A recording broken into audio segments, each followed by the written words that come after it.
अगर आप Indian markets को भी देखेंगे तो देखिए भारतीय बाज़ारों के लिए भी इस समय एक चीज़ जो कि अहम है, ये जो पिछले हफ्ते प्रधानमंत्री ने जो एग्री लॉज को वापस लिया है तीनों ही, उसके बाद अगर मैं एक फंडामेंटल व्यू लेने वाला व्यक्ति होता मार्केट पर, तो मेरे मन में सबसे बड़ा सवाल यही आता कि एक तो पिछले हफ्ते ऑलरेडी भारतीय बाजार वर्स्ट परफॉर्मर थे जहां तक बड़े मार्केट्स का सवाल है। ऑलरेडी इंडिकेशंस हैं, पुट के आंकड़ों को भी अगर आप देखें कि शायद 17,500 तक ये फिसल सकता है।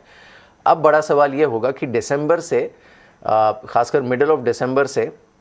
जो बजट है उसे लेकर चर्चा शुरू हो जाती है।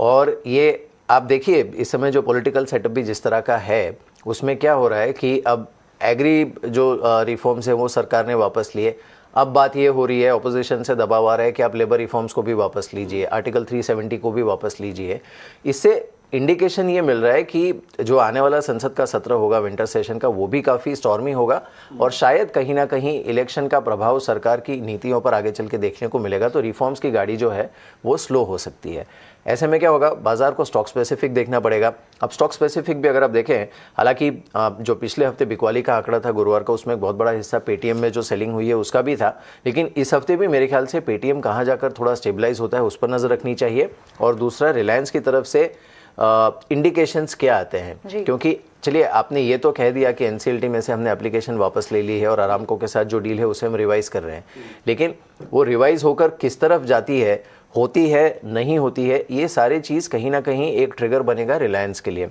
और इस तरह के बाज़ार में रिलायंस का